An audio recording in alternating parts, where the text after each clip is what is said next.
Donc bienvenue à tout le monde. On est à 23 participants, les gens continuent à rentrer.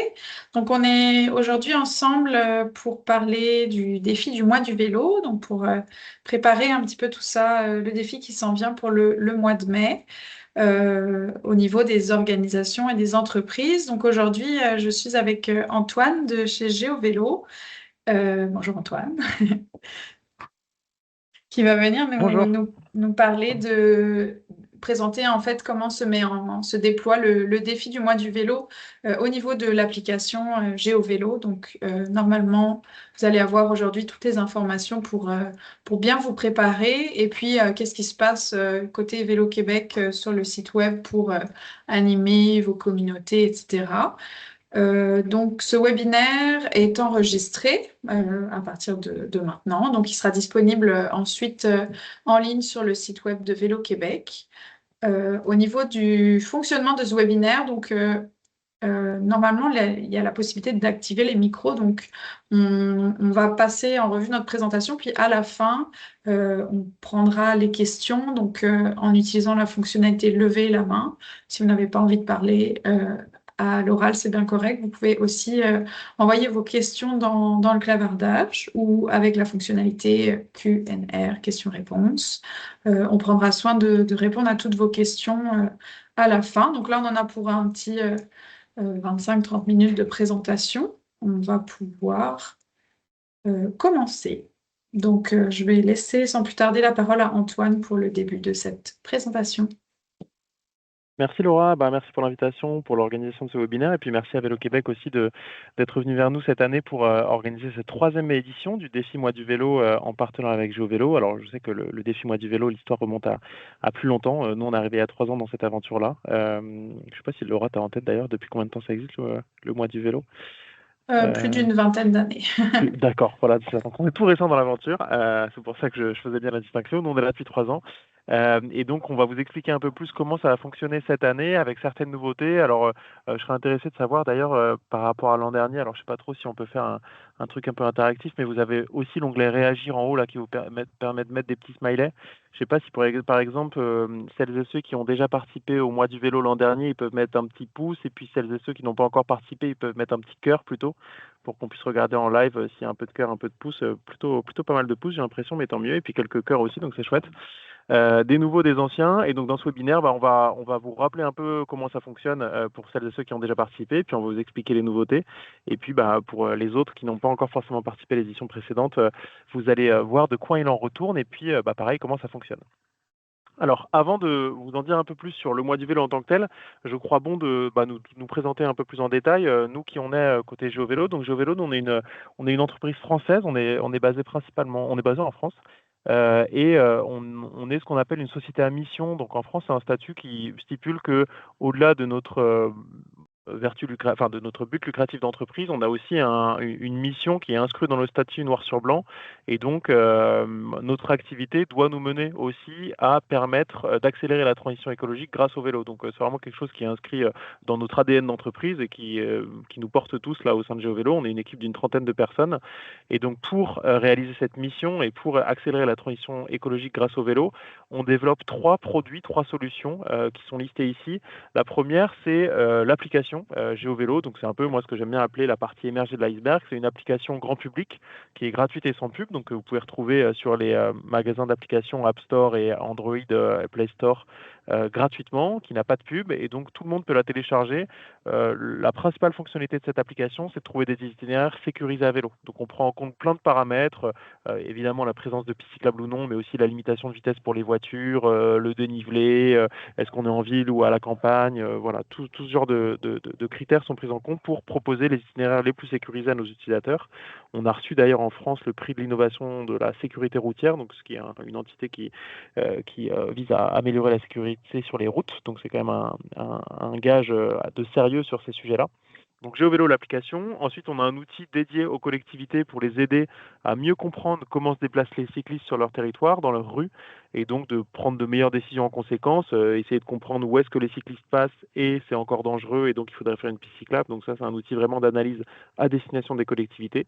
Et enfin, on a un troisième outil qui s'appelle GeoVélo Entreprise qui va vous concerner un peu plus directement aujourd'hui, vous, en tant qu'employeur, qui est une plateforme qui est vouée à aider les employeurs à développer la part modale du vélo chez leurs salariés. Donc nous, le vélo taf, ce qu'on appelle vélo taf en France, c'est le vélo boulot, hein, c'est prendre son vélo pour aller au travail à vélo, prendre son vélo pour aller au travail tout court. Donc voilà, on a une plateforme qui vise à aider les employeurs à développer le nombre de salariés qui viennent au travail à vélo. Donc voilà pour la petite présentation rapide de GeoVélo. Et donc pour vous en dire, pour vous présenter de manière macro, de manière générale, le défi Mois du vélo, l'idée c'est que c'est un défi qui a lieu tout au long du mois de mai et qui vise à essayer de faire parcourir collectivement le plus grand nombre de kilomètres à votre communauté. En l'occurrence, là pour la plupart, vous êtes des employeurs aujourd'hui, donc à vos salariés. L'idée c'est que vous aurez un compteur collectif, j'y reviendrai, il faut le faire progresser le plus possible. Sachant que vous, vous allez participer en tant qu'employeur, mais il est aussi possible de participer en tant que collectivité, une municipalité ou une région peuvent participer, ça peut être des écoles, ça peut être des associations, ça peut être des clubs cyclistes, et on peut aussi participer de manière individuelle. Donc voilà, ça s'adresse vraiment à tout le monde, et c'est un défi qui est assez inclusif parce que voilà, même des débutants peuvent s'y inscrire dans votre entreprise. Les quelques kilomètres qu'ils feront seront aussi crédités au compteur de votre entreprise, j'y reviendrai. Donc voilà, le but c'est que tout le monde participe. Alors, si on rentre un peu dans le détail je parlais de ces compteurs d'activité, tout au long du mois de mai, dans le cadre du défi Mois du vélo, vous allez pouvoir suivre plusieurs classements et notamment un classement général qui sera filtrable par type d'entité. Donc encore une fois, là par exemple, je vous ai mis une capture d'écran du classement employeur de l'an dernier. Et donc, vous, en tant qu'employeur, vous allez vous inscrire dans cette catégorie. Vous allez renseigner une catégorie de taille aussi en fonction du nombre de salariés que vous avez. Et donc, ce classement, vous allez pouvoir voir le classement des entreprises filtrable par taille, de la même manière qu'il y aura aussi un classement des villes, un classement des écoles, un classement des associations, comme je disais. Donc, tout ça, c'est un classement général qui regroupe les entités inscrites par typologie. Donc, encore une fois, employeur, association, école ou collectivité. Ça, c'est le classement général au sens équipe. Et donc, à chaque équipe est attribué un compteur global d'activité. Et ce compteur global d'activité, il sera alimenté par tous les cyclistes de votre communauté, en l'occurrence pour vous, vos salariés. En parallèle de ce classement général, pendant le mois du vélo, vous allez pouvoir aussi suivre un classement individuel. Alors je dis un, mais en fait il y en aura plusieurs. Il y aura un classement individuel qui sera interne à votre communauté, à vous en tant qu'employeur. Donc vos salariés seront classés de manière individuelle.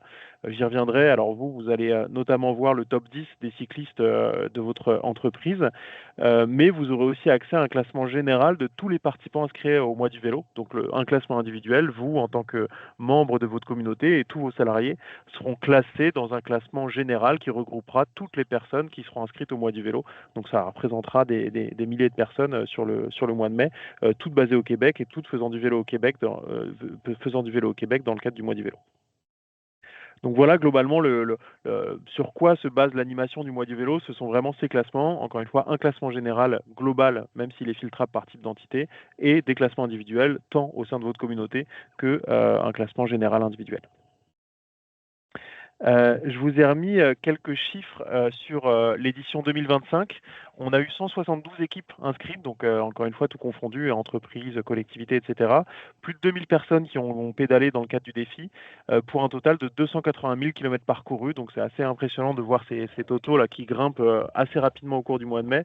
On fait à chaque fois l'exercice d'essayer de convertir ces kilomètres s'ils avaient été parcourus en voiture. Ça aurait représenté plus de 60 tonnes de CO2, donc on peut considérer que ce sont des tonnes de CO2 en quelque sorte évitées. Mais on espère qu'en 2026, on va aller encore plus loin sur ces statistiques. En tout cas, par rapport à 2025, on avait déjà progressé. Donc, par rapport à 2024, on avait progressé. Donc, on espère continuer sur cette dynamique. Alors, une fois qu'on s'est dit ça, vous, en tant qu'employeur, la question que vous vous posez, c'est pourquoi et comment je peux participer au mois du vélo.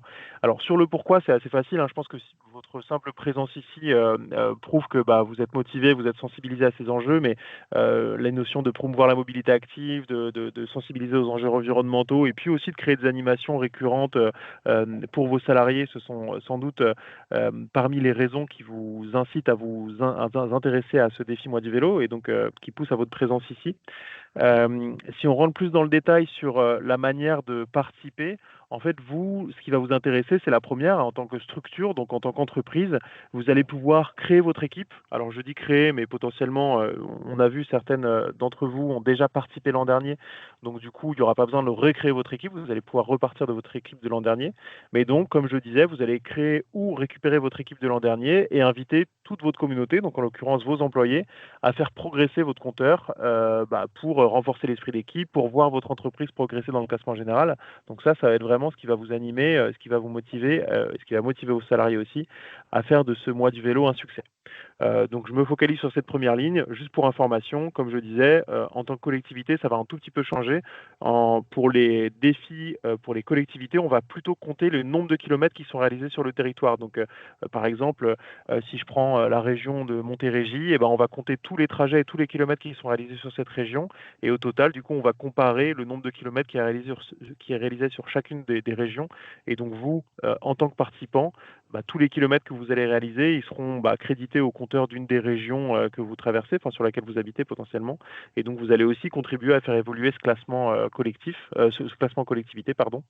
Et enfin, comme je disais, il est aussi possible de participer simplement en tant qu'individu, donc ça vous concerne moins, mais voilà, s'il y a des personnes qui ne sont pas rattachées forcément à une entreprise, à une association, ils peuvent aussi s'inscrire de manière complètement libre et individuelle.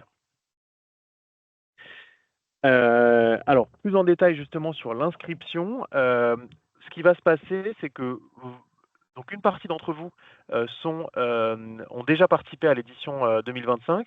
Et donc, ce qu'on a fait pour faciliter le process pour tout le monde, là, c'est que toutes les entreprises qui ont participé au mois du vélo en 2025, on les a réinscrites automatiquement pour le défi mois du vélo 2026. Donc, ça permet quand même de faciliter les démarches pour vous. Vous n'avez rien à faire globalement. Votre entreprise y est déjà inscrite. En tout cas, vous pouvez aller le vérifier sur soit votre application GeoVélo, soit sur le site qui, pour rappel, c'est GeoVélo Entreprise. Là, sur le site GeoVélo Entreprise, vous pouvez vous reconnecter à votre espace et notamment donc dans la section qui s'appelle Challenge. Nous, c'est un peu un anglicisme là-dessus, mais du coup, la section s'appelle Challenge dans le site internet. Vous allez retrouver le défi Mois du Vélo 2026 qui est déjà prêt à être lancé dans votre espace, qui vous êtes déjà inscrit. Donc ça, c'est le cas facile. Vous avez déjà participé l'an dernier, vous êtes inscrit d'office. Comme ça, vous n'avez rien à faire. Si, en revanche, vous n'avez pas encore participé au mois du vélo ou si vous n'êtes pas encore inscrit à Jeux Vélo Entreprise, l'idée c'est que vous allez pouvoir utiliser ce lien-là. Alors, c'est assez pratique sur Teams là. Vous pouvez directement cliquer sur le lien que vous voyez en bleu, comme ça vous allez pouvoir directement ouvrir la page concernée. Et donc depuis cette page-là, vous verrez, c'est là où vous allez voir le défi mois du vélo qui est prêt. C'est le site sur lequel vous allez pouvoir suivre le classement. Alors vous allez pouvoir le suivre aussi dans l'application, mais en tout cas, ça c'est sa version web. Et donc depuis cette page-là, qui est la page dédiée au mois du vélo, vous allez pouvoir vous inscrire en quelques clics avec notamment, vous allez devoir renseigner le nom de votre entreprise, le nombre de salariés pour qu'on puisse vous classer dans la bonne catégorie et votre inscription. Une fois que votre espace entreprise sera créé, votre inscription sera validée. Vous allez pareil voir de la même manière le défi mois du vélo apparaître dans vos challenges à venir. Donc ça, c'est pour le process d'inscription côté employeur qui est assez rapide et assez facile à faire. Côté salarié, c'est la même chose parce qu'une fois que vous êtes inscrit en tant qu'entreprise, tant mieux, mais globalement, vous allez avoir besoin de vos collègues pour progresser dans le classement et bien y figurer. Et donc, l'idée, c'est qu'il y a plusieurs moyens pour faire rejoindre votre équipe à vos salariés. J'ai mis les trois principaux. Le plus pratique et le plus logique, c'est sans doute d'utiliser le lien d'inscription que vous allez retrouver, pareil, soit dans l'application, soit dans la plateforme web GeoVélo Entreprise. Vous allez retrouver un lien d'inscription. Celui-là, vous pouvez le partager par mail, par exemple, ou via vos réseaux sociaux internes, via vos canaux de communication internes. Et donc, un simple clic sur ce lien d'inscription permet à vos collègues de rejoindre votre espace avec le même process d'inscription. Globalement, ils vont devoir créer un compte GeoVélo, renseigner leur prénom, leur nom et leur mail professionnel pour que vous puissiez les contacter aussi. Donc ça, le lien d'inscription, c'est sans doute celui qu'on recommande en termes de canal pour rejoindre votre communauté. C'est sans doute le plus pratique, le plus simple. Sachez que ce lien d'inscription, il est aussi convertissable comme n'importe quel lien. Il est convertissable en QR code. Donc si vous voulez faire des supports plutôt imprimés, type petite affiche placardée sur le parking vélo de vos locaux, par exemple, c'est des choses qui marchent bien. Donc la conversion lien d'inscription QR code, elle est proposée directement. Vous allez pouvoir retrouver le QR code dans votre espace aussi et sur l'application. Donc ça, c'est une bonne pratique qu'on suggère. Il est aussi possible de rechercher directement votre entreprise avec la petite loupe là que vous voyez sur l'écran. Avec la loupe, je peux chercher une entreprise et donc la rejoindre si tant est que l'admin valide que je fasse bien partie de cette entreprise, évidemment, pour que que n'importe qui ne puisse pas rejoindre votre communauté sans votre accord. Donc ça, c'est côté salarié, effectivement. Donc je rappelle, on crée son entreprise sur Je vais l'entreprise. Et puis, une fois qu'on l'a créée, donc ça, c'est assez facile, une fois qu'on l'a créée, on diffuse, entre guillemets, l'invitation. On invite tous ses salariés, tous ses collègues à rejoindre son équipe parce que le compteur d'activité de votre entreprise, il va être collectif, il va être alimenté par tous les participants, toutes les personnes inscrites à votre communauté. Alors Petite justement, question, comment... Pardon, vas-y Laura. Antoine. Excuse-moi, j'ai pas vu. Qu'est-ce qui se passe si la personne qui gérait le mois du vélo l'an dernier, puis la communauté sur GeoVélo n'est plus à l'emploi, par exemple, dans l'entreprise, comment est-ce qu'il faut procéder? Ouais, alors effectivement, ça peut être le cas pour pas mal de gens là qui ont mis un pouce, notamment celles et ceux qui ont déjà participé l'an dernier. Ça veut dire que votre entreprise existe déjà dans GeoVélo Entreprise, tant mieux. Ça veut dire du coup qu'elle est déjà inscrite d'office au mois du vélo en 2025. En revanche, comme le dit Laura, on peut se retrouver dans une situation où la personne qui gérait ça, elle est partie, ou le mot de passe il a été perdu, ou bref, il peut se passer plein de choses au sein d'une entreprise qui fait qu'on n'a plus le bon compte pour animer la communauté et pour en être administrateur, administratrice. Et donc, on n'a pas de solution miracle là-dessus. Donc, moi, la seule chose que je peux vous inviter à faire dans ces cas-là, c'est de nous contacter au support. Très vite sur notre site web ou même dans l'application, vous pouvez trouver des liens pour nous contacter. On a une équipe qui vous répond, c'est garanti 100% humain, zéro IA derrière. Donc faites-nous un petit message, dites-nous le nom de la communauté concernée et on fera en sorte, il y a une petite manip technique à faire qu'on vous expliquera au support, mais globalement, on peut réattribuer des droits d'administrateur à un autre membre si la personne concernée est partie. Ouais, effectivement, c'est un cas de figure qui revient régulièrement, donc n'hésitez pas à nous contacter si c'est le cas. Donc voilà, on a créé son entreprise, on est admin de son entreprise dans le meilleur des cas, et sinon effectivement vous nous contactez. On a rassemblé tous ses salariés, en tout cas autant que possible, au sein de notre communauté entreprise. Et donc maintenant l'enjeu c'est de faire progresser le compteur. À partir du 1er mai en tout cas, tous les compteurs sont comptés dans le cadre du défi Mois du vélo. Et donc comment on fait progresser ce compteur? Alors ça, pour vous montrer, globalement, tout passe par l'application Je Vélo. Il y a 5 moyens différents, on va dire, d'alimenter le compteur de son entreprise, le compteur de sa communauté. Je précise que d'ailleurs, moi, je peux être inscrit à la fois à la communauté de mon employeur, mais aussi à la communauté de mon association locale à laquelle je participe, mais aussi à la communauté de ma région et celle de ma ville. Donc potentiellement, je peux être membre de plusieurs communautés. Je peux participer au Mois du vélo sous plusieurs communautés. Je peux être inscrit aussi à la communauté Mois du vélo de Vélo Québec. Vélo Québec anime une communauté qui rassemble normalement l'ensemble des participants. Donc quand je fais un trajet par exemple de 7 km, mes 7 km ils vont pas être découpés pour être répartis entre les 4-5 communautés auxquelles j'appartiens. À chaque fois, tout mon trajet est reversé à l'ensemble des communautés auxquelles je participe. Voilà, donc pas de jaloux, vous pouvez être membre de plusieurs communautés sans aucun problème. Et donc pour que vos kilomètres soient crédités à votre communauté ou à vos communautés, il y a ces 5 fonctionnalités qui existent. Je vais essayer de les passer en revue rapidement, mais elles sont assez simples à comprendre. La première, c'est la navigation, j'en parlais. GeoVélo, c'est une application de calcul d'itinéraire, donc c'est tout naturel. Vous voulez aller d'un point A à un point B. GeoVélo vous propose un itinéraire sécurisé, vous lancez la navigation et là on va vous guider dans 100 mètres tourner à gauche, puis tourner à droite, etc. À la fin du trajet, forcément, GeoVélo vous a suivi tout au long du trajet, on sait que vous avez fait 3,2 km, ce sera enregistré dans votre profil et vous allez pouvoir récupérer ces 3,2 km pour les compteurs de vos communautés, de vos différentes communautés. Donc ça, c'est la navigation, c'est le truc le plus normal. En revanche, vous allez me dire, mais moi, quand je vais au travail le matin, j'ai pas besoin de la navigation, je connais bien l'itinéraire, je ne vais pas lancer la navigation à chaque fois, et vous avez tout à fait raison. Donc là-dessus, tout le reste de ces fonctionnalités, c'est quelque chose qui peut être intéressant quand vous êtes hors navigation. La première, c'est l'enregistrement automatique. Donc là, c'est avec le petit bouton auto que vous voyez en bas à gauche, là, qui ressemble un peu à un bouton enregistrement. Quand vous l'activez, donc quand il est vert, là, comme c'est le cas sur ma capture d'écran, l'enregistrement automatique est activé. Ça veut dire que normalement, GeoVélo est censé pouvoir détecter automatiquement quand vous commencez à vous mettre sur votre vélo. Donc c'est une fonctionnalité qui sur le papier est assez magique. Malheureusement, on dépend beaucoup des types de téléphones sur le sujet. Donc selon votre modèle de téléphone, selon s'il est récent, vieux, selon votre modèle, votre système d'exploitation, etc., ça marche plus ou moins bien. Donc ça, je vous encourage vraiment à tester en amont du mois du vélo pour voir si ça marche bien, si votre téléphone est compatible. On essaye de vous guider dans l'application avec tous les réglages qu'il faut activer, mais parfois ça marche quand même pas. Donc testez-la bien et si ça marche, c'est super parce qu'effectivement vous n'avez plus besoin de sortir votre téléphone et tout est enregistré automatiquement dès que vous êtes sur votre vélo. En revanche, si ça marche pas, il faut plutôt se reporter sur les autres fonctionnalités, notamment l'enregistrement manuel, où là l'idée c'est de cliquer manuellement sur le bouton enregistrer là qui est pareil en bas. Vous cliquez dessus au début et vous cliquez sur stop à la fin.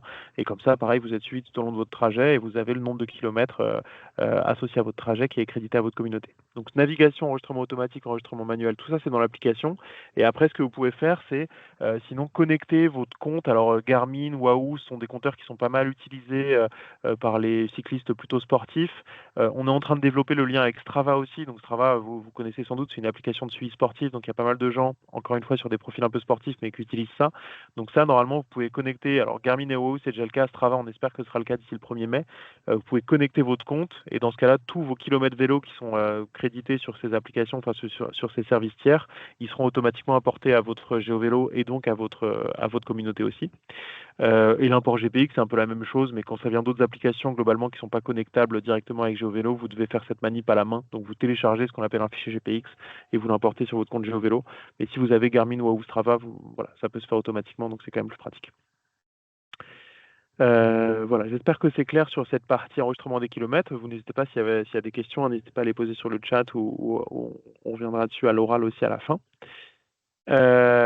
Et donc, une fois que vous savez comment on enregistre les kilomètres, après, il faut comprendre comment ils sont comptabilisés. Et pour ça, j'essaie de vous remettre les 5 règles qui, selon moi, permettent de comprendre comment le classement le classement du mois du vélo fonctionne. La première à bien avoir en tête, c'est que euh, la date d'inscription compte énormément dans le sens où si par exemple certains de vos collègues s'inscrivent le 10 mai, et ben en fait malheureusement tous les trajets qu'ils ont fait début mai, ils pourront pas être crédités au compteur de votre équipe. Donc vraiment, c'est pour ça que c'est bien de s'y prendre tôt. Là, vous êtes plus d'un mois avant le début du défi, donc c'est parfait. Communiquez le plus vite possible pour inciter vos collègues à s'inscrire à votre équipe. Parce que s'ils s'inscrivent courant mai, tout leur trajet de début mai, en fait, on pourra pas, voilà, ils seront pas rattachés à votre communauté, donc vous aurez perdu et eux aussi entre guillemets une partie des kilomètres qu'ils auront réalisés sur le mois de mai. Donc le plus tôt on s'inscrit, le mieux c'est. Pas d'effet rétroactif suite à l'inscription. La deuxième chose, c'est les imports GPX, j'en parlais. Donc ça, bon, c'est une fonctionnalité un peu plus niche, il n'y a pas grand monde qui l'utilise, mais je crois bon de le préciser quand même. On limite la garantie des fichiers GPX, il faut qu'ils soient intégrés moins de 48 heures après le trajet. Parce que sinon, en fait, on se retrouvait dans des effets où il y avait plein de gens qui ont intégré des trajets le 31 mai et les classements étaient bouleversés du jour au lendemain alors on les avait suivis tout au long du mois. Donc pour lisser un peu l'effet des imports GPX, bah, c'est max 48 heures après qu'on peut les intégrer. Et dernière chose, et sans doute la plus importante, c'est que il n'y a pas de saisie manuelle possible, il n'y a pas de rattrapage possible. Donc si pour une raison X ou Y, votre enregistrement il n'a pas marché, vous n'étiez pas inscrit au bon moment, vous aviez plus de batterie ou quoi ou qu'est-ce, il n'y a pas de moyen de rattraper à la main des trajets qui auraient été ratés, entre guillemets. Donc il faut bien faire attention, effectivement, il faut être bien vigilant sur chacun de ces trajets pour s'assurer que ça marche bien. Deux petites règles supplémentaires là que j'ai mis en pointillé à droite parce que ça vous concerne moins directement, mais j'en parlais, vous allez tous indirectement participer au classement collectivité parce que les communautés des régions administratives seront toutes inscrites au défi mois du vélo. Et donc, par exemple, je prenais l'exemple de Montérégie. Si je fais du vélo à Québec, même si je suis inscrit à la communauté Montérégie, je ne vais pas contribuer au compteur de Montérégie parce que mes kilomètres ils seront plutôt crédités au compteur du Québec pour le coup. Donc voilà, c'est juste à la distinction pour le classement territoire. Il y a une notion de filtrage géographique. Si je suis en dehors de ma communauté, je crédite pas ma communauté géographique. En revanche, je crédite la communauté géographique sur laquelle je suis quand je pédale lors de mon trajet. Voilà, donc ça c'est moins directement lié aux employeurs, mais je crois qu'on le préciser quand même, parce que si vous suivez l'ensemble du classement, ça vous intéressera aussi de savoir comment c'est compté côté collectivité. Petit point de clarification aussi sur la partie GeoVélo entreprise. Pareil, pour celles et ceux qui ont participé l'an dernier, vous aviez peut-être vu que, alors vous avez participé, je crois que l'intégralité des équipes de l'an dernier ont participé sous la version entièrement gratuite et c'est très bien, ça suffit amplement. Mais du coup, on avait pas mal de questions sur ce qui est accessible avec la version payante. On a essayé avec Laura de reclarifier ça pour que vous soyez bien au clair là-dessus. Je vous ai remis ici. Donc, on a effectivement une version gratuite qui suffit largement pour participer au mois du vélo. Tout ce dont je vous ai parlé, le classement général, le classement individuel, etc., sont bien disponibles dans la version payante. Donc c'est ça, hein, a priori, le mois du vélo, c'est le classement général et le classement individuel. Les seules distinctions qui existent, c'est que, alors sur le classement individuel interne, c'est-à-dire celui de vos salariés, dans la version gratuite, vous n'avez accès qu'au top 10 des salariés de votre entreprise, alors que dans la version payante, vous avez accès à l'ensemble du classement individuel. Donc ça, c'est une première distinction. Et puis après, ce qu'on propose aussi, donc pour les entreprises clientes de l'offre Je veux l'entreprise, dans les autres défis du même genre qu'on fait en France, c'est par exemple la possibilité de faire des classements alternatifs. Donc là, je vous ai mis quelques exemples, mais c'est vrai qu'il y a des entreprises qui lancent en parallèle d'un défi comme le mois du vélo, un défi qui va se focaliser uniquement sur les trajets vélo-boulot. Je ne crois pas l'avoir précisé, mais le mois du vélo, on prend en compte l'ensemble des trajets, que ce soit pour aller au travail ou pour faire une sortie sportive ou pour se balader un samedi après-midi avec sa famille. Tout ça, c'est pris en compte dans le mois du vélo. Si vous, en tant qu'employeur, vous voulez prendre en compte que les trajets domicile-travail, bah, vous pouvez, dans le cadre de la version payante. On a aussi des systèmes par points qui essayent justement de pondérer un peu les trajets domicile-travail pour les convertir en points et faire en sorte qu'ils soient plus valorisés, on va dire, que les trajets loisirs. Donc voilà, il y a des systèmes un peu alternatifs qui existent. On peut aussi faire des classements par site, si votre entreprise a plusieurs sites, ou des classements par équipe. Par exemple, vous allez faire l'équipe commerciale, l'équipe communication, l'équipe ressources humaines, etc. Donc vous allez pouvoir faire des classements entre équipes au sein de votre entreprise. Donc ça, ce sont des classements alternatifs qui sont permis par la version payante des Jeux de l'entreprise. Vous allez pouvoir aussi plus suivre et exporter les statistiques. Je parlais des économies de CO2, je parlais des kilomètres domicile-travail réalisés, du nombre de trajets domicile-travail réalisés, du nombre de personnes qui sont venues au travail à vélo sur le mois. Tout ça, ce sont des choses que vous allez pouvoir suivre dans la version payante. Et enfin, quelques détails aussi sur le report modal, parce que vous allez le voir, chaque fois qu'une nouvelle personne rejoint votre équipe entreprise, on va lui demander quel est son mode de transport actuel pour venir au travail. Et donc sur la base de ce mode déclaré en début de défi mois du vélo, on va pouvoir suivre tout au long du mois de mai combien ont effectivement converti leur trajet domicile-travail en trajet vélo. Et donc ça permet de mesurer le report modal et d'avoir une mesure très précise et très fiable des économies de CO2 réelles générées, parce que on a converti des trajets voiture ou des trajets de transport en commun en trajet vélo. Donc pour le coup, ça, pour le bilan carbone de votre entreprise, ce sont vraiment des économies directes. Donc voilà le résumé des options de l'option payante. Encore une fois, la version gratuite est suffisante pour participer au mois du vélo, mais je crois bon de préciser effectivement ce qui est accessible derrière cette version payante. Et je vous ai mis des idées enfin c'est pas des idées d'ailleurs, c'est les tarifs réels là pour selon la taille de votre entreprise. Donc moins de 100 salariés, c'est $149 par mois. Moins de 500, c'est 249. Et au-dessus de 500, ça dépend parce qu'il y a plein de cas de figure selon si vous êtes sur plusieurs sites, etc. Donc là, on rentre vraiment sur du sur-devis, mais l'ordre de grandeur, en tout cas, vous les avez. Et Laura, je te laisse préciser le sujet de l'éligibilité au cofinancement avec Vélo Sympathique. Oui, merci, merci Antoine. Tu peux passer à la slide suivante pour avoir une petite illustration. Donc, dans le cadre du mouvement Vélo Sympathique, que la plupart des personnes ici qui ont l'habitude de graviter autour du mois du vélo et des activités connaissent. Le mouvement Vélo Sympathique, en deux mots, c'est un programme d'accompagnement et de certification des entreprises, organisations, collectivités et campus qui mettent en place différentes mesures pour promouvoir la culture vélo auprès de leur public. Et donc, dans le cadre de ce mouvement Vélo Sympathique, on a un nouveau programme de cofinancement. Comment ça fonctionne le cofinancement? C'est nous, Vélo Québec, via ce programme, qui prenons en charge une partie de différentes mesures, produits ou services que vous pourriez engager pour promouvoir la culture vélo. Il y a des conditions d'attribution, évidemment, pour accéder à ce cofinancement. En l'occurrence, on va vous demander des preuves d'engagement assez solides par rapport au développement de la culture vélo. Donc, ça va être preuve que vous avez bien un comité mobilité, développement durable ou un comité spécifique au vélo. En tout cas, un comité qui a des rencontres régulières et dont le but est de mettre en place et de faire avancer les mesures favorables à la mobilité active au sein de votre organisation, et le fait que vous ayez un plan d'action vélo sur plusieurs années ou bien un plan de développement plus large en mobilité ou en développement durable avec des questions spécifiques au vélo. Donc, sous la présentation de ces preuves, pour y être éligible au cofinancement, pour donc les abonnements mensuels à GeoVélo. Donc les mesures d'encouragement à la pratique du vélo dont font partie donc les abonnements GeoVélo peuvent être financés à hauteur de 40%. Donc 40% qui reviendrait à Vélo Québec. Il resterait donc un 60% à engager du côté de l'organisation ou de l'entreprise. Donc si vous avez de l'intérêt pour cela, je vous ai mis un courriel. Pareil, c'est cliquable directement. Donc, vous pouvez nous envoyer un petit courriel, puis ça nous fera plaisir de vous répondre de ce côté-là, puis de voir si vous pourriez être éligible à ce programme. C'est bon pour moi, Antoine, je te laisse la suite.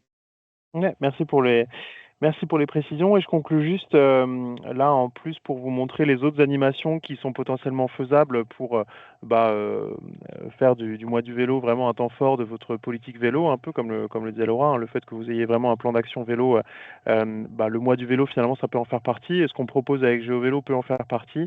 Il y a deux choses supplémentaires dont je voulais vous parler. D'une part, comment vous animez votre communauté une fois que vous l'avez créée ou alors si elle existe déjà.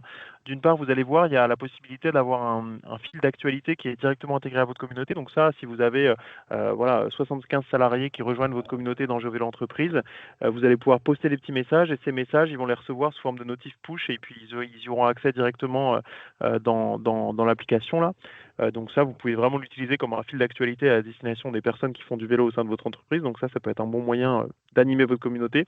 Et puis vous allez aussi pouvoir contacter les participants que ce soit depuis GeoVélo Entreprise ou depuis notre site geovelo.app, pour par exemple organiser des tirages au sort, organiser des événements. Comme je le disais, quand une personne s'inscrit en tant que salarié dans votre équipe, on va lui demander de renseigner son mail pro, en tout cas s'il en a un. Et donc du coup, côté entreprise, c'est encore plus facile de contacter parce que vous aurez la liste des mails pro qui sont inscrits. Donc voilà, là-dessus, côté partage de données, côté confidentialité, il n'y a pas de problème. Tout ça, ça reste des échanges sur les mails pro.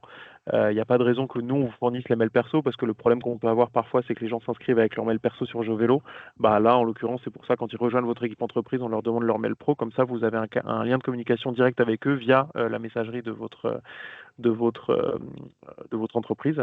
Donc ça, ce sont des bons moyens d'animer votre communauté au cours du mois de mai. Et puis j'ajoute des choses qui sortent pour le coup du mois du vélo dans son fonctionnement le plus direct, mais je vous montre aussi l'animation que vous pourrez suivre potentiellement, sur laquelle vous pourrez communiquer aussi pendant le mois de mai et en amont. Déjà là, sur le mois d'avril, on va lancer un jeu qui est directement intégré dans l'application. Vous le verrez apparaître bientôt normalement. Alors c'est un jeu qui s'appelle Pedal Bloom. L'idée c'est que tout le territoire québécois va être divisé en petits hexagones comme ça. Et plus des gens vont traverser ces hexagones-là, plus on va faire fleurir ces différentes zones. Et du coup, peu à peu, la carte va se fleurir et territoire par territoire, on va essayer de faire de convertir toute la carte en un champ fleuri entre guillemets. Donc il y aura vraiment un pourcentage de complétion de la floraison du territoire là qui va être suivi en direct et tout le monde va animer en fait et va faire fleurir cette carte au fur et à mesure. Donc ça, c'est un jeu que vous verrez apparaître bientôt dans l'application. Et en dehors de ce jeu, en fait, tout au long de l'année, chaque utilisateur a aussi accès à sa carte d'activité individuelle, donc qui ressemble un peu à ça. Elle s'affiche de deux manières, soit des hexagones, et donc là, ça rejoint ce système de zones. Donc là, par exemple, c'est ma carte, donc moi, je suis basé en région parisienne, donc je vois toutes les zones là qui sont bleues ou rouges que j'ai déjà traversées, et puis je vois aussi la carte de chaleur de tous mes déplacements. Donc ça aussi, ce sont des animations, des choses sur lesquelles vos collègues peuvent se comparer en comptant le nombre de zones. Alors, je ne l'ai pas mis, mais il y a un petit indicateur là qui dit, voilà, toi, tu as déjà traversé 247 zones, par exemple. Donc, ce sont des choses aussi qui peuvent permettre de se comparer et de créer un peu d'animation. Et sachant que tout ça aussi, ça vient être condensé dans une notion de niveau global chez GeoVélo qu'on calcule avec plein de choses, que ce soit le nombre de jours sur lesquels on a fait du vélo, le nombre de kilomètres qu'on a parcouru ou le nombre de zones qu'on a traversées. Tout ça, ça vient créditer un compteur de points qui nous fait progresser dans des niveaux GeoVélo. Donc là aussi, c'est une possibilité d'animation en plus, en tout cas entre vos collègues, pour qu'ils puissent comparer, entre guillemets, l'activité dans l'application. Encore une fois, la manière dont c'est pensé, tout ça, vous le voyez, vous le percevez. L'idée, c'est pas d'en faire une application sportive. GeoVélo, on se prétend pas du tout être une application sportive. On est plutôt sur les déplacements du quotidien et ou loisirs, mais il n'y a aucune vocation sportive là-dessus. C'est pour ça qu'on récompense aussi les jours d'activité, les zones explorées, etc. Et pas que les kilomètres parcourus, parce que on veut aller plus loin que ça. Donc voilà les petites animations qui existent entre autres dans GeoVélo et que vous aurez l'occasion de découvrir dans les prochaines semaines. Euh, je rebondis sur ce que tu disais, le dernier point, Antoine. C'est vrai que c'est important pour Vélo Québec et pour le défi du mois du vélo, effectivement, que ça soit un défi qui s'adresse à tout le monde, hors de la notion de compétition, du plus grand nombre de kilomètres, etc. Nous, ce qu'on souhaite promouvoir, c'est que chaque personne, à l'échelle de ses capacités, peut s'y mettre. Ça peut être pour faire une petite part de son trajet. Ça peut être une fois par semaine. Ça peut être quand ça leur tente, quand la météo est bonne, etc. On veut vraiment valoriser en fait chaque petit pas et non pas l'aspect compétitif d'un tel défi. Je veux bien la slide suivante. Je ne sais pas si je suis pas capable de le bouger. Ouais, parfait. Donc c'est un peu en ce sens qu'on invite aussi les organisations à promouvoir le défi du mois du vélo. Donc, par exemple, à chaque année, il y a il y a un concours, pardon, qui est organisé à l'échelle pan-québécoise par Vélo Québec avec des lots à gagner. Donc là, on est encore en train de travailler sur les lots de cette année, mais si je me fie un petit peu aux années précédentes, donc il y a des vélos à gagner, il y a des abonnements Bixi, des abonnements à vélo à Québec.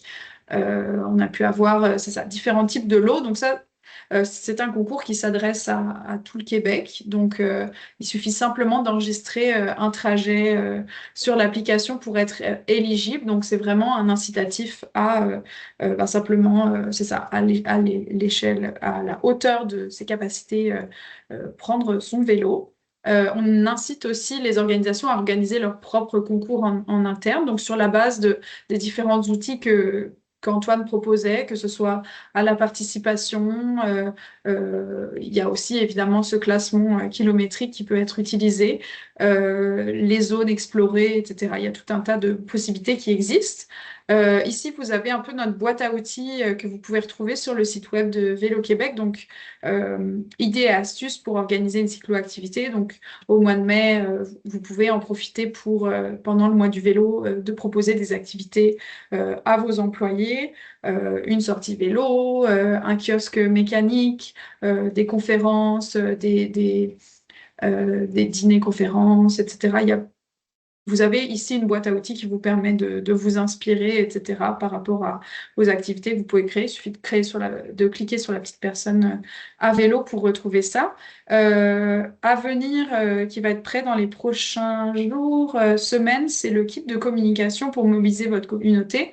Donc là, on vous fournit un kit un peu prêt à l'emploi pour vous donner les outils pour justement inviter votre communauté à rejoindre le défi. Donc, ça va être des affiches pré-remplies que vous aurez juste à personnaliser, puis à imprimer, à mettre sur vos babillards, par exemple. C'est des textes pré-écrits, idem, que vous aurez juste à personnaliser pour partager dans vos infolettres internes, etc. Donc, on essaye au maximum de vous faciliter les choses en vous donnant un maximum de contenu qui peut être utilisable un peu clé en main. Et puis, la troisième petite case, c'est les activités clés en main que vous pouvez mettre en place dans vos organisations, entreprises. Donc ça, c'est une offre de service qui s'appelle À vélo en milieu urbain, qui est développée par Vélo Québec.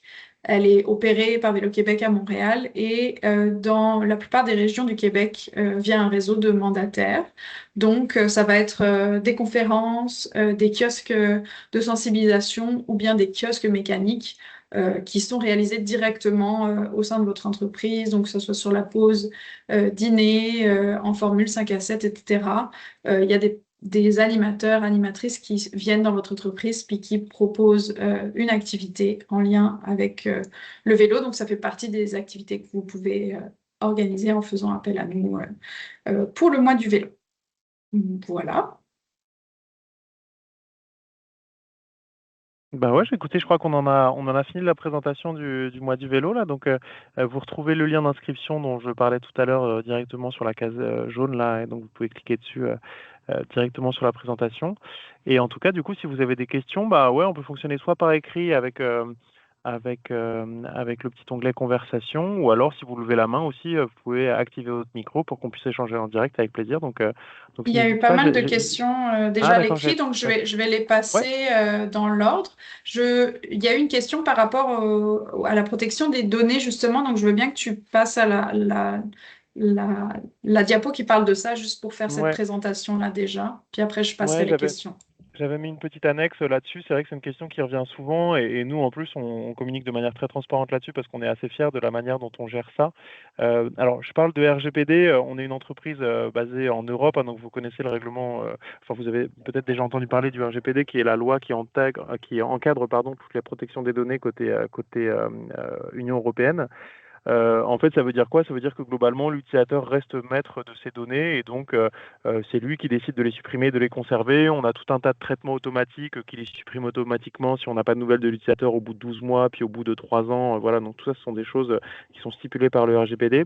Globalement, pour vous en dire trois mots, euh, les données des trajets, effectivement, elles sont collectées par l'application Jovelo pour pouvoir compter le nombre de kilomètres et elles sont aussi utilisées pour les outils d'analyse qu'on fournit aux collectivités. Mais dans ces outils d'analyse qu'on fournit aux collectivités, toutes les données sont agrégées et anonymisées, donc jamais on diffusera les données de Antoine Laporte-Vada, il a fait tel trajet à telle heure, ni à son employeur, ni à la collectivité. À chaque fois, on parle de données agrégées et pareil, ce à quoi l'employeur aura accès, il saura combien de kilomètres j'ai fait dans le mois, parce que effectivement, il y aura le classement individuel qui lui permettra de suivre ça, mais il ne saura pas où est-ce que je suis allé, à quelle heure, quel jour, pourquoi, etc. Donc en fait, toutes les données qui sont communiquées à nos partenaires, qui sont affichées à nos partenaires, ce sont des données agrégées et ou anonymes. Donc il n'y a pas de données sensibles, il n'y a pas de données personnelles là-dessus. Et encore une fois, c'est ça le maître mot des politiques de protection des données en général, c'est que l'utilisateur en reste maître. Donc directement dans votre profil, vous avez un bouton, si vous voulez supprimer votre compte GeoVélo, si vous pouvez supprimer vos données, vous pouvez le faire à tout moment. Et nous, on n'a aucune raison de s'y opposer, on ne peut pas le faire, ni techniquement ni légalement évidemment. Et donc en un clic, vous pouvez supprimer toutes vos données dès que vous le voulez. Mais voilà, pas de diffusion de données pas de diffusion de données personnelles à des partenaires, quels qu'ils soient. Ça, en tout cas, c'est ça le maître mot. Voilà, je ne sais pas si ça répond à la Merci. question ou si vous avez des questions plus spécifiques, mais Oui. Alors, je vais prendre les questions dans l'ordre. Donc, il y avait deux questions que j'ai réunies. Donc, ça concerne des entreprises qui ont des succursales ailleurs qu'au Québec, mais au Canada, Alberta, Ontario, etc. Mhm. Est-ce que les kilomètres réalisés par les employés qui seraient dans d'autres succursales, qui ne sont pas au Québec, seraient quand même comptabilisés pour le défi? Oui, alors ça, pas de problème là-dessus. Le défi Moi du vélo, il est francophone, hein, donc il s'appelle Moi du vélo, etc. En revanche, l'application, effectivement, elle est traduite en anglais, donc ça, pareil, s'il y a un public anglophone, ça peut marcher aussi. Répondre de la manière aussi large possible, le calculateur et l'application GeoVélo est disponible et fonctionne sur sur Amérique du Nord au sens Canada-États-Unis. Donc ça peut même sortir des frontières si vous le souhaitez. En tout cas, si vous avez des succursales, encore une fois, aux États-Unis, ça peut marcher aussi. Vous, en tant qu'entreprise, du coup, dès que vous allez inviter des salariés, effectivement, leurs kilomètres, où qu'ils soient basés, vont être crédités à votre compteur d'entreprise. Et puis, comme je le disais, alors pour le coup, dans la version payante, vous aurez même la possibilité d'organiser des défis entre ces succursales. Donc, l'équipe Ontario versus l'équipe Alberta versus l'équipe Montréal, par exemple, ce sont des défis qui peuvent être organisés aussi dans le cadre du mois du vélo, dans la version payante de Jeux l'entreprise. Merci Antoine. Il y a une autre question à laquelle je vais répondre. Donc la question c'était pour nos employés moins à l'aise avec la technologie, est-ce que l'administrateur peut entrer manuellement des informations? Donc ça on a vu que c'était pas possible dans l'application. En revanche, moi j'ai vu le cas de figure d'une entreprise qui participait au mois du vélo, qui avait un peu un système maison. Donc à la fois les kilomètres qui étaient réalisés dans l'application pour les personnes à l'aise avec la technologie étaient pris en compte, mais eux ils avaient aussi dans leur en fait, ils avaient un espace de stationnement vélo intérieur, puis dans cet espace-là, ils avaient un affichage avec un tableau Excel qui était imprimé, puis les gens pouvaient rajouter leurs kilomètres à la main via ce tableau, et dans la façon dont il fonctionnait pour leur défi interne, tous ces kilomètres-là étaient ensuite, que ce soit dans l'appli ou écrits manuellement, étaient agrégés par une personne, puis ça permettait de ne pas exclure des personnes justement qui étaient moins à l'aise avec la technologie et qui n'utilisaient pas l'application. Donc voilà, il y a toujours possibilité d'avoir un peu un système maison pour ça. Donc les confidentialités des données, on a parlé de cette question-là. Dans le kit de communication, aurez-vous des assets pour des impressions physiques, scroll banner, 10 cards, pamphlets, etc., où tout est que digital? Donc nous, on fournit simplement des gabarits digitaux pour des affiches. Après ça, c'est à vous, de votre côté, de les imprimer. Euh, Ça va être dans le kit de communication, donc il va être publié bientôt sur le lien qui s'affiche dans cette page ici. Donc là, j'ai une question dans questions-réponses. Bonjour, je n'arrive pas à créer une communauté territoire-ville. Ça demeure en chargement et je ne peux pas passer à l'étape suivante. Intéressant. Alors là, du coup, je vous invite, alors ce que j'ai pas fait, ce que je vais pouvoir faire, n'hésitez pas aussi à me contacter. Alors, je sais pas pourquoi, Laura, j'ai pas accès à l'onglet conversation. Moi, j'arrive pas à écrire quelque chose. Étrange. Il y a marqué la conversation n'est disponible que pendant la réunion. Or, pour moi, nous sommes dans la réunion. Bon, je sais pas. C'est Est-ce peut-être que parce que je suis tu... sur la version web et pas sur l'application Teams. Ok. Ouh là là. Bref. Est-ce que tu voulais Euh, écrire ton courriel ou... Ouais, peut-être juste si tu peux remettre dans la conversation mon courriel, parce que pareil, toutes les questions que tu vois, je les vois pas, donc en fait c'est bizarre, j'ai Ok. l'impression que je suis pas du tout dans la conversation. Mais n'hésite pas à remettre mon courriel que tu dois avoir quelque part, Antoine.mon nom de famille tout attaché, là, à la porte de Verda, @geovelo.fr. N'hésitez pas à me contacter. Ce qui peut se passer, c'est que effectivement, pour inscrire un territoire, il faut rechercher le territoire. Et peut-être ce qui se passe, c'est que là, vous êtes branché à la recherche de territoires uniquement en France, et donc vous ne pouvez pas trouver les territoires canadiens. Auquel cas, dites-moi, et puis moi je ferai l'inscription manuelle le temps qu'on arrive à régler ce problème, si c'est un vrai problème, si c'est pas juste un petit bug temporaire. Mais voilà, faites-moi un petit courriel, et puis moi j'arriverai à vous inscrire à la main directement depuis notre back-office. Super, merci. À noter que si vous représentez un territoire ou une ville, vous avez la possibilité de vous inscrire effectivement en tant que territoire et ville, ce qui permettra de comptabiliser les kilomètres qui sont effectués sur votre territoire par monsieur, madame, tout le monde. Mais aussi, vous pouvez vous inscrire en tant qu'employeur et à ce moment-là, vous avez un défi qui concerne vos employés municipaux, par Mhm. exemple, si vous êtes une ville. J'ai une question. Quand aurez-vous l'information pour Mhm. le partenariat avec Strava? Puis après, j'aurai une question micro, je crois. Donc, on va d'abord répondre à celle-ci. Ouais. Alors sur le partenariat, c'est plutôt un sujet technique plus que partenarial, hein. Donc du coup, c'est plutôt des développements qui sont en cours chez nous. Euh, je vais répondre avec un taux de confiance. Je suis confiant, je suis serein à 80%. On va dire que la fonctionnalité sera disponible d'ici le 1er mai. Ce sera pas le 1er avril, on n'y est pas encore, mais c'est possible que soit dispo plutôt fin avril. Peut-être qu'on communiquera dans l'application là-dessus, on fera peut-être une petite notif ou quelque chose comme ça, mais c'est plutôt un sujet de travail technique plutôt que de décision stratégique et partenariale. Donc la balle est dans notre camp. 80%, Super, voilà, merci. c'est ça ma Sinon, on réponse. a l'information assez tôt. On en fera part aussi Oui. dans les communications, nous, que Vélo Québec, on a directement avec les communautés. Donc, Mhm. on va essayer de répandre l'info sur plusieurs canaux au moment où on Ouais. l'aura pour être sûr que ça se rende à vous. J'avais une main levée, une question peut-être micro. Est-ce que la personne est toujours ici?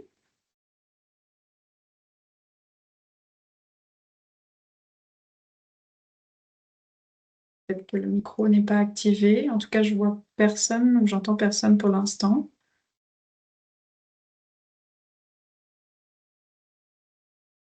S'il y a d'autres questions en attendant, n'hésitez pas, que ce soit dans le chat ou bien en activant votre micro. J'ai une nouvelle question à l'écrit. Alors, c'est une personne qui pose la question suivante. Pour une garderie, est-ce qu'on devrait sélectionner entreprise ou établissement scolaire comme type de communauté? Nous voulons lancer le défi du mois du vélo autant pour nos employés que pour les familles. Hmm, j'ai pas de réponse facile à cette question. J'aurais tendance à dire plutôt école, je pense, parce que si vraiment vous adressez aux deux publics, en fait, l'inscription à Jovel Entreprise, après, on va rentrer dans une logique d'adresse domicile, adresse travail. Or, pour les parents des enfants qui sont gardés chez vous, enfin dans votre garderie, ces questions vont paraître un peu superflues. La partie association permettra d'être un peu moins intrusif vis-à-vis des parents des enfants. Euh, voilà. Après, sinon, ça peut être une double participation aussi, une inscription en tant qu'employeur pour votre personnel et puis une inscription plutôt en tant qu'association ou qu'école pour les parents. Ça peut être ça aussi. Donc, libre à vous. Mais ouais, peut-être entreprise, je le recommanderais pas pour les parents parce que ça peut être des questions un peu bizarres pour elles. Si on commence à leur demander où est-ce qu'elles travaillent, elles vont pas comprendre pourquoi vous leur demandez ça. Merci. J'ai pas d'autres questions pour l'instant. La personne qui voulait poser une question au micro ne s'est pas manifestée. Euh, Attends encore une petite minute s'il y a des questions dernière minute, puis sinon, ça serait le temps de clôturer ce webinaire. Donc, juste pour préciser, je l'ai dit au début, mais je le reprécise, le webinaire va être disponible en rediffusion dans les prochains jours, donc sur la page web du mois du vélo. Donc, les personnes qui s'étaient inscrites aujourd'hui mais qui n'ont pas pu participer le recevront le lien, mais il sera aussi disponible à tout le monde. Euh, Merci à tout le monde d'avoir pris du temps sur votre pause dîner pour être avec nous. Merci Antoine, c'était très clair comme présentation de GeoVélo. Ça peut faire peur des fois les nouvelles solutions technologiques, mais on est bien encadré avec vous, GeoVélo, donc on a bien hâte que le mois de mai commence. Et on a bien hâte au printemps aussi, parce qu'au Québec, on n'y est pas encore. Ça arrive, ça arrive. Bon, bah Merci, merci, ouais, merci merci à tout le tout monde le pour votre monde. participation et à bientôt. Et n'hésitez pas, ouais, si vous avez des questions, vous avez mon mail et vous avez le lien pour le support. À bientôt. Merci.